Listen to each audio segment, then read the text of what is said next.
This is Krasnoyarsk, Siberia. It's 54 long years since the Soviets beat back the Nazis. There is no more Soviet Union, yet they still celebrate its victories.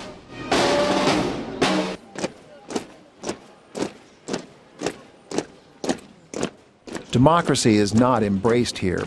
Capitalism is treated with scorn.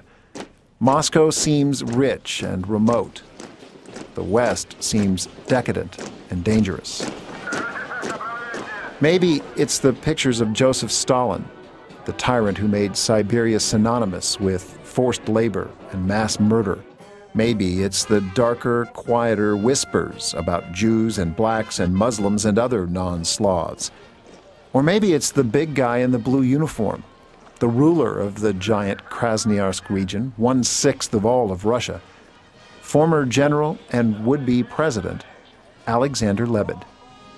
Lebed got his popularity at first. He was a war hero in Afghanistan, a paratrooper. He's a scary guy in general. He has a reputation for having done all kinds of scary things. There were legends about how he once stood up a disobedient corps of officers and broke their jaws one by one with his fists. In 1996, he ran for president and came in 3rd place, and it was such a strong showing that he was then brought into the government by Yeltsin, made the head of the Security Council, and within a few months he brought peace to Chechnya. It is strange that the people of Russia have been so patient. They have been cheated so many times. Their patience cannot go on forever. It might be like the revolution of 1970, but the weapons now are not knives and rifles. They are nuclear. We're at Lebed's dacha. This is where the local Communist Party leaders used to have their dachas. Nothing's really changed. It's probably the only clean place in about a 200 square mile area. He arranged it so that when we arrived, he would be playing this guy in badminton. This is him relaxing, not in his this is formal self. This shows that he's active, alive. He's not like Yeltsin, who's half a corpse. There's no way this guy's gonna beat. No, he's losing on purpose.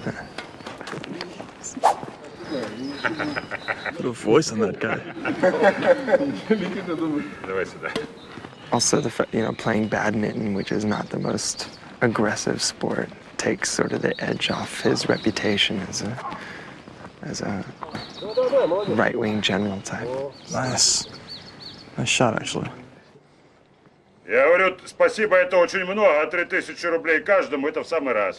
Many Russians admire Lebed the way Americans like Norman Schwarzkopf or Colin Powell. A military man projects strength and power. But is Lebed a Democrat or a dictator? To Mark and Matt, Siberia still seems suspiciously Soviet. As a test, they asked Lebed for permission to tour one of the places where communists sent millions to work and die. Siberia's notorious prisons.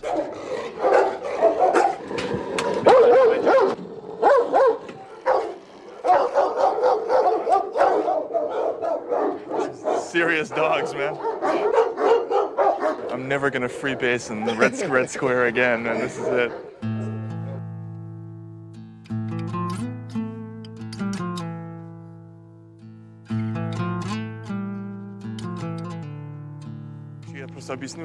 This is a prison for first-time offenders. That doesn't mean that it's a minimum security prison. It just means that they've only been here. I mean, it includes murderers, includes lesser criminals, but it's only their first time. Siberian prisons have a savage reputation, but this place looks eerily subdued.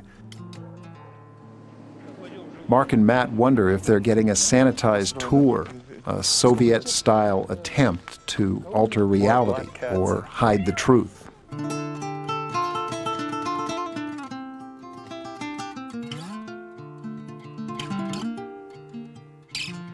The one on the right's in for murder, the one on the left for theft.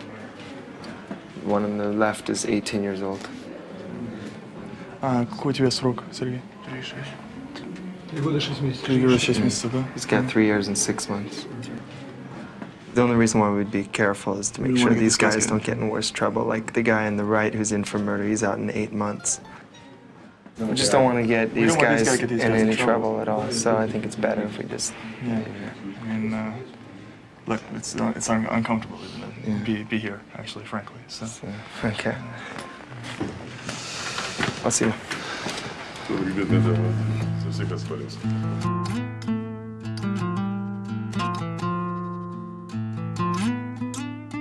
If anything, living conditions at this prison appear, ironically, to be not all that different from the way everyone else in Krasnoyarsk now lives, bleakly. Thousands of miles from Moscow, the whole region is under General Lebed's control and seems a throwback to the Cold War. If you noticed, everywhere we went, there seemed to be people waiting there to meet us, surprise.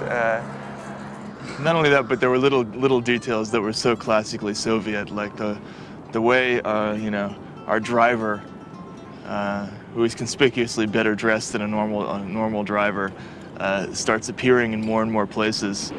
Then we go to the prison, and suddenly he's taking the tour with us in the prison. I mean, he's either a very curious driver or he's not a driver at all. It's just, you know, it's a classically Soviet thing to have one guy who you know is spying on you, and then have another guy who's also spying on you but is less conspicuous.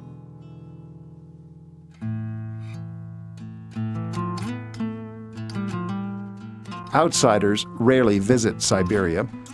In fact, there is little reason for most people to live here now that vast Soviet subsidies have ended. To get to the village of Uyar, Mark and Matt had to practically sneak away from Lebed's overbearing tour guides. Most of Russia is exactly like this. You look, you see people don't even have their own plumbing systems in a lot of these houses. The same kind of houses people have been living in these villages for, you know, 100, 200 years. Yeah, it's basically a peasant village. I mean, there's nothing here. These communities don't exist for anything except for what they were built for. I mean, there's farming and then there's the factory. That's it. If the factory doesn't employ them and there isn't enough farming, then they're not going to survive.